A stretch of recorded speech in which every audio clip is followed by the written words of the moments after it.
Hey guys, ನಾನು ನಿಮ್ ಧ್ರುವ್. ಇವತ್ತು ಇನ್ನೊಂದು ಜಾಬ್ ತಂದಿದ್ದೀನಿ. ಇದು ಬಂದ್ಬಿಟ್ಟು ಆಟೋಮೇಷನ್ ಎನಿವೇರ್ ಅನ್ನೋ ಒಂದು ಕಂಪ್ನಿಯಲ್ಲಿ. ಇದು ಕೂಡ ಒಂದು mid range company, top MNC ಅಂತ ಹೇಳಲ್ಲ, but mid range company. So ಯಾರೆಲ್ಲ ಇಂಟರ್ನ್ಶಿಪ್ಗೆ ಫ್ರೆಶರ್ಸ್ ಆಗಿ ನೋಡ್ತಿದ್ದೀರಾ, ಅಥವಾ ಕಾಲೇಜಲ್ಲಿ ಇದ್ದೀರಾ, ಅಥವಾ ಗ್ರಾಜುಯೇಟ್ ಆಗ್ತಿದ್ದೀರಾ, ಸೊ ಅವ್ರಿಗೆ ಇದೊಂದು ಬೆಸ್ಟ್ ಆಪರ್ಚುನಿಟಿ ಅಂತಾನೆ ಹೇಳ್ಬೋದು. ಮತ್ತೆ ಇಲ್ಲಿ ನಿಮ್ಗೆ ನೀವೇ ನೋಡ್ಬೋದು, ಇದು ಲೈಕ್ ನಿನ್ನೆ ಅಷ್ಟೇ ಪೋಸ್ಟ್ ಮಾಡಿರೋದು. ಮತ್ತೆ ಎಂಡ್ ಡೇಟ್ ಬಂದ್ಬಿಟ್ಟು June 30th. ಸೊ ಅಷ್ಟ್ರೊಳಗಡೆ ನೀವು ಇದಕ್ಕೆ ಅಪ್ಲೈ ಮಾಡ್ಬೇಕಾಗುತ್ತೆ. ಮತ್ತೆ ಬಂದ್ಬಿಟ್ಟು ನೀವು ನೋಡ್ಬೋದು, ಇದಕ್ಕೆ ಏನೇನೆಲ್ಲ ಬೇಕು ಅಂತ ನೋಡೋಣ. ನೀವು SDET ಇಂಟರ್ನ್ ಆಗಿ ವರ್ಕ್ ಮಾಡ್ತೀರಾ ಅಂದ್ರೆ ಅವ್ರದ್ದು ಸಾಫ್ಟ್ವೇರ್ಸ್ ಎಲ್ಲ ಇರುತ್ತಲ್ವಾ, ಸೊ ಅದನ್ನ ನೀವು ಗೋ ಥ್ರೂ ಮಾಡ್ತೀರಾ, ಅದನ್ನ ಟೆಸ್ಟಿಂಗ್ ಮಾಡ್ತೀರಾ. ಸೊ ಅದು ಹೇಗೆ ವರ್ಕ್ ಆಗುತ್ತೆ, ಅದು ವರ್ಕ್ ಫ್ಲೋ ಹೇಗೆ, ಸೊ ಇದನ್ನೆಲ್ಲ ಇಲ್ಲಿ ಇಂಟರ್ನ್ಶಿಪ್ ಅಲ್ಲಿ ಅವ್ರು ನಿಮಗೆ ಟೀಚ್ ಮಾಡ್ತಾರೆ. And this will be for 6 months internship. ಮತ್ತೆ ಇವರು ಸ್ಟೈಫಂಡ್ ಬಂದ್ಬಿಟ್ಟು 40K per month ಕೊಡ್ತಾರೆ. ಸೊ ಲೊಕೇಶನ್ ಬೆಂಗಳೂರಲ್ಲಿ ಇರುತ್ತೆ. ಇದು ಯಾವುದೇ ತರ ವರ್ಕ್ ಫ್ರಮ್ ಹೋಮ್ ಜಾಬ್ ಇರಲ್ಲ. ಬಟ್ ಇವರು ಇಮಿಡಿಯೇಟ್ ಕ್ಯಾಂಡಿಡೇಟ್ ನ ನೋಡ್ತಿದ್ದಾರೆ. ಸೊ ನನ್ನ ಪ್ರಕಾರ ಇದು ಯಾರೆಲ್ಲ ಇಂಜಿನಿಯರಿಂಗ್ ಕಾಲೇಜ್ ಮುಗಿಸಿದೀರಾ ಅಥವಾ ಇವಾಗ ಫೈನಲ್ ಇಯರ್ ಇದ್ದೀರಾ, ಅವ್ರಿಗೆ ಇದು ಒಂದು ಬೆಸ್ಟ್ ಆಪರ್ಚುನಿಟಿ. ಬಿಕಾಸ್ ಇಮಿಡಿಯೇಟ್ ಆಗಿ ನೀವು ಕೂಡ ಜಾಯಿನ್ ಆಗ್ಬೋದು. ಅದಕ್ಕೋಸ್ಕರ ನಿಮಗೆ ತುಂಬಾ ಯೂಸ್ಫುಲ್ ಆಗುವಂತದ್ದು ಅಂತ ಅನ್ಕೊಂತೀನಿ. ಮತ್ತೆ ಬಂದ್ಬಿಟ್ಟು ಏನೇನ್ ರೆಸ್ಪಾನ್ಸಿಬಿಲಿಟಿ ಬೇಕು ಅಂತ ನೋಡ್ತಾರೆ ನೋಡಿ. ಇಲ್ಲಿ CI/CD ಟೆಸ್ಟಿಂಗ್ ಎಫರ್ಟ್ಸ್ ಬೇಕು, ಎಗೆಲಿ ಸ್ಕ್ರಮ್ ಬೇಕು, ಮತ್ತೆ ರಿಪೋರ್ಟ್ ಬಗ್ಸ್ ಇದನ್ನೆಲ್ಲ ನೋಡ್ಕೊಳ್ಳೋದಾಗಿರ್ಬೇಕಾಗುತ್ತೆ. ಮತ್ತೆ ನಿಮ್ದು ರಿಕ್ವೈರ್ಮೆಂಟ್ಸ್ ಏನು ಅಂದ್ರೆ, ಜಸ್ಟ್ ಸಿಂಪಲ್ ನಿಮ್ದು ಬ್ಯಾಚುಲರ್ಸ್ ಡಿಗ್ರಿ ಕಂಪ್ಯೂಟರ್ ಸೈನ್ಸ್ ಅಲ್ಲಿ ಈ ತರ ಫೀಲ್ಡ್ ಅಲ್ಲಿ ಆಗಿದ್ರೆ ಇದು ಹೈ ಪ್ರಯಾರಿಟಿ ಇರುತ್ತೆ. ಬಟ್ ಸ್ಟಿಲ್ ಬೇರೆ ಮೆಕ್ಯಾನಿಕಲ್ ಬ್ಯಾಕ್ ಗ್ರೌಂಡ್ ಅಲ್ಲಿ ಇದ್ದು ಕೂಡ ಅಪ್ಲೈ ಮಾಡ್ಬೋದು, ಮಾಡಕ್ ಆಗಲ್ಲ ಅಂತೆಲ್ಲ. ಬಟ್ ಈ ತರ ಇದು ಸ್ಕಿಲ್ಸ್ ಇರ್ಬೇಕಾಗುತ್ತೆ, ಪೈಥಾನ್ ಅಥವಾ C# ಅಥವಾ ಜಾವಾ ಸ್ಕ್ರಿಪ್ಟ್ ಅಥವಾ ಜಾವನು. ಸೊ ಈ ತರ ಸ್ಕ್ರಿಪ್ಟ್ ಲೈಕ್ ಸ್ಕಿಲ್ಸ್ ಇದ್ರೆ ನೀವು ಕೂಡ ಅಪ್ಲೈ ಮಾಡ್ಬೋದು. ಇಲ್ಲ ಅಂದ್ರೆ ಕಂಪ್ಯೂಟರ್ ಸೈನ್ಸ್ ಅವ್ರಿಗೆ ಮೋಸ್ಟ್ ಪ್ರಿಫರ್ ಮಾಡಿ ಮಾಡ್ತಾರೆ. ಸೊ ಇಲ್ಲಿ ಬಂದ್ಬಿಟ್ಟು ನೀವು ಯೂನಿಟ್ ಟೆಸ್ಟಿಂಗು, ಇಂಟಿಗ್ರೇಷನ್, ಫಂಕ್ಷನ್ಸ್ ಇದೆಲ್ಲ ನೀವು ನೋಡ್ಕೋಬೇಕಾಗುತ್ತೆ. ಮತ್ತೆ ನಿಮ್ಗೆ ಏನಾದ್ರು ಡೌಟ್ ಇದ್ರೆ ಕಮೆಂಟ್ ಸೆಕ್ಷನ್ ಅಲ್ಲಿ ಕಮೆಂಟ್ ಹಾಕಿ. ಸೊ ನಾನು ನಿಮಗೆ ಆದಷ್ಟು ಬೇಗನೆ ರಿಪ್ಲೈ ಕೊಡೋಕೆ ಟ್ರೈ ಮಾಡ್ತೀನಿ. ಏನಾದ್ರೂ ತುಂಬಾ ದೊಡ್ಡ ಡೌಟ್ ಇದ್ರೆ ಇದಕ್ಕೊಂದು ವಿಡಿಯೋ ಮಾಡಿಬಿಟ್ಟು ಕ್ಲಾರಿಟಿ ಕೊಡ್ತೀನಿ. ಮತ್ತೆ ನೈಸ್ ಟು ಹ್ಯಾವ್ ನಿಮ್ಗೆ ಗಿಟ್ ಅಲ್ಲಿ ಎಕ್ಸ್ಪೀರಿಯನ್ಸ್ ಇದ್ರೆ ಸ್ವಲ್ಪ ಒಳ್ಳೇದು, ಚೆನ್ನಾಗಿರುತ್ತೆ. ಮತ್ತೆ REST APIs ಬಗ್ಗೆ ಗೊತ್ತಿರ್ಬೇಕಾಗುತ್ತೆ. ಪೋಸ್ಟ್ ಮ್ಯಾನ್ ಹೇಗೆ ಹ್ಯಾಂಡಲ್ ಮಾಡೋದು, ಬೇಸಿಕ್ ನಾಲೆಜ್, ಜಾಸ್ತಿ ಏನ್ ಕೇಳಕ್ ಹೋಗಲ್ಲ, ಬೇಸಿಕ್ ಆಗಿ ನಾಲೆಜ್ ಇದ್ರೆ ಸಾಕಾಗುತ್ತೆ. ಸೊ ಈ ಲಿಂಕ್ ನ ಬಂದ್ಬಿಟ್ಟು ನಾನು ನಿಮ್ಗೆ ಡಿಸ್ಕ್ರಿಪ್ಷನ್ ಅಲ್ಲಿ ಹಾಕಿರ್ತೀನಿ, ಹೋಗ್ಬಿಟ್ಟು ಚೆಕ್ ಮಾಡಿ. ಮತ್ತೆ ಇಲ್ಲಿ SDET ಇಂದ ಸೊ ಇದಕ್ಕೆ ಅಪ್ಲೈ ಮಾಡೋದು ಹೇಗೆ ಅಂದ್ರೆ, ಇಲ್ಲಿ ಜಸ್ಟ್ ಅಪ್ಲೈ ಬಟನ್ ಮೇಲೆ ಕ್ಲಿಕ್ ಮಾಡಿ. ಸೊ ಆಟೋಫಿಲ್ ವಿತ್ ರೆಸ್ಯೂಮೆ ನಿಮ್ಗೆ ಗೊತ್ತು, ನಿಮ್ದು ರೆಸ್ಯೂಮೆ ಆಲ್ರೆಡಿ ಕರೆಕ್ಟ್ ಆಗಿದ್ರೆ ಎಲ್ಲ ಇದ್ರೆ ಇದನ್ನ ಕ್ಲಿಕ್ ಮಾಡ್ಕೊಂಡು ಹೋಗಿ. ಮತ್ತೆ ಈ ಕಂಪ್ನಿಗೆ ಅಪ್ಲೈ ಮಾಡಿದ್ರೆ ಇದನ್ನ ಯೂಸ್ ಮಾಡಿ ಲಾಸ್ಟ್ ಅಪ್ಲಿಕೇಶನ್. ನಾನು ನಿಮ್ಗೆ ಎಲ್ಲರಿಗೂ ಅರ್ಥ ಆಗ್ಬೇಕು ಅಂತ ಅಪ್ಲೈ ಮ್ಯಾನ್ಯುವಲಿ ಫೀಲ್ಡ್ ನ ಓಕೆ ಕೊಡ್ತೀನಿ. ಸೊ ಕೊಟ್ಟಾಗ ಇಲ್ಲಿ ಮೈ ಇನ್ಫಾರ್ಮೇಶನ್ ಅಂತ ಬರುತ್ತೆ. ಸೊ ಇಲ್ಲಿ ನೀವ್ ಹೆಂಗೆ ಅಂದ್ರೆ, how did you hear about this ಅಂತ ಕೇಳುತ್ತೆ. ನೀವು ಈ ಜಾಬ್ ನ ಹೇಗೆ ಎಲ್ಲಿ ಕೇಳಿದೀರಾ ಅಂತ. ಸೊ ನೀವು ಇಲ್ಲಿ ಲಿಂಕ್ಡ್ಇನ್ ಅಂತಾನು ಹಾಕ್ಬೋದು, ಅಥವಾ normal LinkedIn is better. LinkedIn ಹಾಕಿ. ಅದಾದ್ಮೇಲೆ ಹ್ಯಾವ್ ಯು ಪ್ರೀವಿಯಸ್ಲಿ ಈ ಕಂಪ್ನಿಯಲ್ಲಿ ವರ್ಕ್ ಮಾಡಿದ್ರೆ ಎಸ್ ಅಂತ ಹಾಕಿ, ಇಲ್ಲಾಂದ್ರೆ no. Most of them no ಇರುತ್ತೆ, ಯಾಕಂದ್ರೆ ಇದು ಇಂಟರ್ನ್ ಜಾಬ್ ಅಲ್ವಾ, ಅದಕ್ಕೆ. ಮತ್ತೆ ಲೀಗಲ್ ನೇಮ್, ನಿಮ್ದು ನೇಮ್ ಹಾಕಿ. ಅದಾದ್ಮೇಲೆ ಫುಲ್ ನೇಮ್ ಹಾಕಿ, ಆಯ್ತಾ ಇಲ್ಲಿ. ಅದಾದ್ಮೇಲೆ ಅಡ್ರೆಸ್ ಜಸ್ಟ್ ಇದು ಹಾಕಿ, ಅಂದ್ರೆ ನಿಮ್ದು ಮನೆ ನಂಬರ್ ಎಲ್ಲ ಹಾಕೋಕ್ ಹೋಗ್ಬೇಡಿ. ಜಸ್ಟ್ ಒಂದು ಅಡ್ರೆಸ್ ಹಾಕಿ. ಅದಾದ್ಮೇಲೆ ಸಿಟಿ ಹಾಕಿ. ಅದಾದ್ಮೇಲೆ ಬಂದ್ಬಿಟ್ಟು ನಿಮ್ದು pin code, area pin code ಕೇಳ್ತಾರೆ. ಏರಿಯಾ ಪಿನ್ ಕೋಡ್ ಬಂದ್ಬಿಟ್ಟು ನಿಮ್ದು ಯಾವ ಏರಿಯಾ ನಿಮ್ದು ಅದನ್ನ ಹಾಕಿ. ಅದಾದ್ಮೇಲೆ ಮೇಲ್ ಅಡ್ರೆಸ್.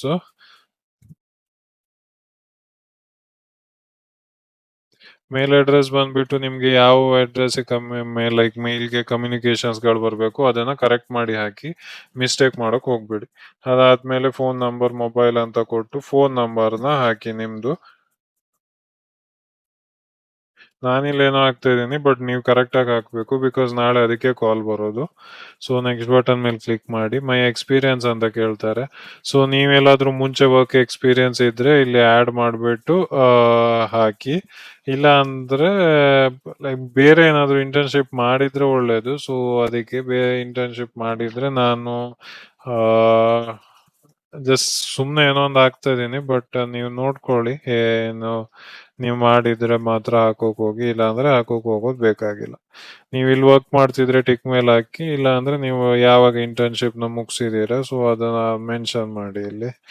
ನಾನು ಸುಮ್ನೆ ಏನೋ ಮಾಡ್ತಾ ಇದ್ದೀನಿ, ಬಟ್ ನೀವು ಕರೆಕ್ಟ್ ಆಗಿ ಹಾಕ್ಬೇಕು, ಆಯ್ತಾ. ಸೊ ಇಲ್ಲಿ ಡಿಸ್ಕ್ರಿಪ್ಷನ್ ಹಾಕಿ ಆ ರೋಲ್ ಅಲ್ಲಿ ಏನ್ ಮಾಡಿದೀರಾ ಅಂತ ಸೊ ಹಾಕ್ಬಿಟ್ಟು ನೆಕ್ಸ್ಟ್ ಎಜುಕೇಶನ್ ಬಂದ್ಬಿಟ್ಟು ನಿಮ್ದು ಇವಾಗ ಹೈಯರ್ ಎಲ್ಲಿ ಲೈಕ್ ಲೇಟೆಸ್ಟ್ ಆಗಿ ಡಿಗ್ರಿ ಏನ್ ಮಾಡಿದಿರೋ ಅದನ್ನ ಹಾಕಿ, ಆಯ್ತಾ. ಅದನ್ನ ಬಿಟ್ಟು ಬೇರೆ ಏನು ಹಾಕೋಕ್ ಹೋಗ್ಬೇಡಿ. ಸೊ ಇದಾಯ್ತು. ಅದಾದ್ಮೇಲೆ ಡಿಗ್ರಿ ಬಂದ್ಬಿಟ್ಟು ಇವ್ರು BE ಕೇಳ್ತಾ ಇರೋದು. BE ಬ್ಯಾಚುಲರ್ಸ್ ಆಫ್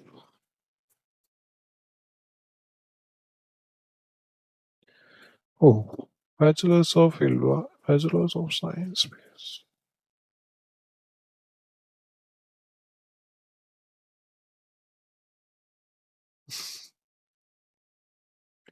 ಅದಾದ್ಮೇಲೆ ಕಂಪ್ಯೂಟರ್ ಸೈನ್ಸ್ ಕೇಳ್ತಾ ಇದ್ದಾರೆ. ಸೊ ಕಂಪ್ಯೂಟರ್ ಇಂಜಿನಿಯರಿಂಗ್ ಅಂತ ಹಾಕಿ ಇಲ್ಲಿ ಅಸೋಸಿಯೇಟ್ ಬಿಟ್ಟು ಬೇರೆ ಏನು ಇಲ್ಲ.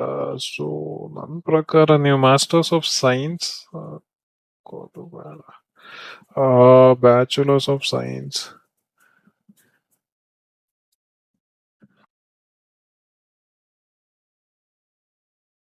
ನನ್ನ ಪ್ರಕಾರ ಇಲ್ಲೇನೋ ಮಿಸ್ಟೇಕ್ ಆಗಿದೆ. ಸೊ ನೀವು ಬ್ಯಾಚುಲರ್ಸ್ ಆಫ್ ಸೈನ್ಸ್ ಅಂತ ಹಾಕ್ಬಿಟ್ಟು ಹೋಗಿ. CGP 8.5 ಮೇಲೆ ಇದ್ರೆ ಮಾತ್ರ ಹಾಕಿ, ಇಲ್ಲಾಂದ್ರೆ ಹಾಕೋಕ್ ಹೋಗೋದು ಬೇಡ. 8 ಮೇಲೆ ಇದ್ರೆ ಹಾಕಿ, ಇಲ್ಲಾಂದ್ರೆ ಬೇಡ. ಬಂದ್ಬಿಟ್ಟು ನೀವು ಯಾವಾಗ ಪಾಸ್ಔಟ್ ಆಗಿದ್ದೀರಾ ಅಂತ ನಾನು ಸುಮ್ಮನೆ ಏನೊಂದು ಹಾಕ್ತಾ ಇದ್ದೀನಿ. ಸೊ ನೀವು ಕೂಡ ನಿಮ್ದು ಪಾಸ್ಔಟ್ ಹೆಂಗೆ ಯಾವತ್ತಾಗಿದೆ ಅದನ್ನ ಹಾಕಿ. ಅದಾದ್ಮೇಲೆ ಲ್ಯಾಂಗ್ವೇಜಸ್ ಸಿಲೆಕ್ಟ್ ಮಾಡಿ. ಲ್ಯಾಂಗ್ವೇಜಸ್ ಬಂದ್ಬಿಟ್ಟು ನಿಮ್ಗೆ ಇಂಗ್ಲಿಷ್ ಒಂದು ಸಿಲೆಕ್ಟ್ ಮಾಡಿ. ಫ್ಲೂಯೆಂಟ್ ಇದೆ ಅಲ್ವಾ, ಅದಕ್ಕೆ ಇದನ್ನ ಚೆಕ್ ಮಾಡಿ. ಆಮೇಲೆ ಕಾಂಪ್ರಿಹೆನ್ಷನ್ ಫ್ಲೂಯೆಂಟ್ ಅಂತಾನೆ ಹಾಕಿ. ಎಲ್ಲದು ಫ್ಲೂಯೆಂಟ್ ಅಂತಾನೆ ಹಾಕ್ಬಿಡಿ. ಈ ರೀಡಿಂಗ್ ಕೂಡ ಫ್ಲೂಯೆಂಟು, ಸ್ಪೀಕಿಂಗ್ ಕೂಡ ಫ್ಲೂಯೆಂಟು, ರೈಟಿಂಗ್ ಕೂಡ ಫ್ಲೂಯೆಂಟ್. ಅದಾದ್ಮೇಲೆ ಆಡ್ ಏನದರ್ ಅಂತ ಕೊಟ್ಬಿಟ್ಟು ನಿಮ್ಗೆ ಕನ್ನಡ ಬರುತ್ತಲ್ವಾ, ಸೊ ನಿಮ್ದು ಕನ್ನಡ ಲ್ಯಾಂಗ್ವೇಜ್ ಇದು ಫ್ಲೂಯೆಂಟ್ ಅಂತ ಹಾಕಿ. ಅದಾದ್ಮೇಲೆ ಎಲ್ಲದು ಫ್ಲೂಯೆಂಟ್ ಅಂತ ಸೇಮ್ ಫ್ಲೂಯೆಂಟ್ ಅಂತಾನೆ ಹಾಕಿ. ಇಂಗ್ಲಿಷಿಗೆ ಬೇಕಿದ್ರೆ ಅಡ್ವಾನ್ಸ್ ಅಂತಾನು ಹಾಕ್ಬೋದು. ಫ್ಲೂಯೆಂಟ್ ಇದ್ರೆ ಫ್ಲೂಯೆಂಟ್, ಚೆನ್ನಾಗಿ ಮಾತಾಡ್ತೀರಾ ಅಂದ್ರೆ ಫ್ಲೂಯೆಂಟ್ ಹಾಕಿ, ಇಲ್ಲ ನಾರ್ಮಲ್ ಆಗಿ ಮಾತಾಡ್ತೀರಾ ಅಂದ್ರೆ ಅಡ್ವಾನ್ಸ್ ಅಂತ ಹಾಕಿ ಅಷ್ಟೆ. ಅದಾದ್ಮೇಲೆ ಸ್ಕಿಲ್ಸು ಇವ್ರು ಏನೇನೆಲ್ಲ ಸ್ಕಿಲ್ಸ್ ಕೇಳ್ತಿದಾರಲ್ವಾ, ಸೊ ಅದೆಲ್ಲ ಇಲ್ಲಿ ಮೆನ್ಷನ್ ಆಗ್ಬೇಕಾಯ್ತಾ. ಸೊ ನಾನಿಲ್ಲಿ ಜಸ್ಟ್ ಒಂದ್ ಹಾಕ್ತಾ ಇದ್ದೀನಿ, ಬಟ್ ನೀವೆಲ್ಲದು ಹಾಕಿ ನಿಮ್ಗೆ ಏನೇನ್ ಸ್ಕಿಲ್ಸ್ ಬರುತ್ತೆ ಎಲ್ಲದಕ್ಕೂ. ಸೊ ಇಲ್ಲಿ ರೆಸ್ಯೂಮೆ ಫೈಲ್ ಅಪ್ಲೋಡ್ ಕೇಳ್ತಿದ್ದಾರೆ. ಸೊ ರೆಸ್ಯೂಮೆ ಫೈಲ್ ನ ನೀವು ಅಪ್ಲೋಡ್ ಮಾಡಿ. ನಿಮ್ದು ಜಸ್ಟ್ ಇಲ್ಲಿ ಸಿಲೆಕ್ಟ್ ಫೈಲ್ಸ್ ಮೇಲೆ ಕ್ಲಿಕ್ ಮಾಡಿದ್ರೆ ಅಲ್ಲಿಗೆ ಹೋಗುತ್ತೆ. ಹೋದ್ಮೇಲೆ ನಿಮ್ದು ರೆಸ್ಯೂಮೆ ಫೈಲ್ಸ್ ನ ಜಸ್ಟ್ ಅಲ್ಲಿ ಅಪ್ಲೋಡ್ ಮಾಡಬೇಡಿ. ಅದಾದ್ಮೇಲೆ ವೆಬ್ಸೈಟ್ ಕೇಳ್ತಿದೆ. ಸೊ ನಿಮ್ದು ಪೋರ್ಟ್ಫೋಲಿಯೋ ಏನಾದ್ರು ಇದ್ರೆ ಜಸ್ಟ್ ಅದ್ರದ್ದು URL ಹಾಕಿ. ನಾನಿಲ್ಲಿ ಹಾಕ್ತಾ ಇಲ್ಲ, ಬಟ್ ನಿಮ್ದು ಇದ್ರೆ ಹಾಕೋಕ್ ಮರಿಬೇಡಿ. ಮತ್ತೆ ನಿಮ್ಗೆ ಪೋರ್ಟ್ಫೋಲಿಯೋ ಮಾಡೋದು ಹೇಗೆ ಅಂತೆಲ್ಲ ಡೌಟ್ ಇದ್ರೆ ಜಸ್ಟ್ ನನಗೆ ಕಮೆಂಟ್ ಹಾಕಿ. ಸೊ ನಾನು ನಿಮ್ಗೆ ಹೇಳ್ಕೊಡೋಕೆ ಒಂದು ವಿಡಿಯೋನೇ ಮಾಡ್ಬಿಟ್ಟು ಹಾಕ್ತೀನಿ. Are you legally eligible yes ಅಂತ ಹಾಕಿ. ಮತ್ತೆ ವಿಲ್ ಯು ನಾವು ಬೇಕಾಗಿಲ್ಲ, ಯಾಕಂದ್ರೆ ನೀವು ಇಂಡಿಯಾದ್ದು ಸಿಟಿಸನ್ ಅಲ್ವಾ, ಸೊ ಅದಕ್ಕೆ ಬೇಡ. ನೋ ಅಂತ ಹಾಕ್ಬಿಟ್ಟು ನೆಕ್ಸ್ಟ್ ಹೋಗಿ. ಅದಾದ್ಮೇಲೆ ವಾಲಂಟಿಯರ್ ಡಿಸ್ಕಷನ್ ಜಸ್ಟ್ ಇಲ್ಲಿ ಟಿಕ್ ಬಾಕ್ಸ್ ಮೇಲೆ ಟಿಕ್ ಹಾಕಿ. ಅದಾದ್ಮೇಲೆ ನೆಕ್ಸ್ಟ್ ಇಲ್ಲಿ ರಿವ್ಯೂ ಮಾಡೋಕೆ ಹೇಳುತ್ತೆ. ನೀವು ಹಾಕಿರೋ ಇನ್ಫಾರ್ಮೇಶನ್ಸ್ ಎಲ್ಲ ಕರೆಕ್ಟ್ ಇದ್ರೆ ಸಬ್ಮಿಟ್ ಅಂತ ಕೊಡಿ.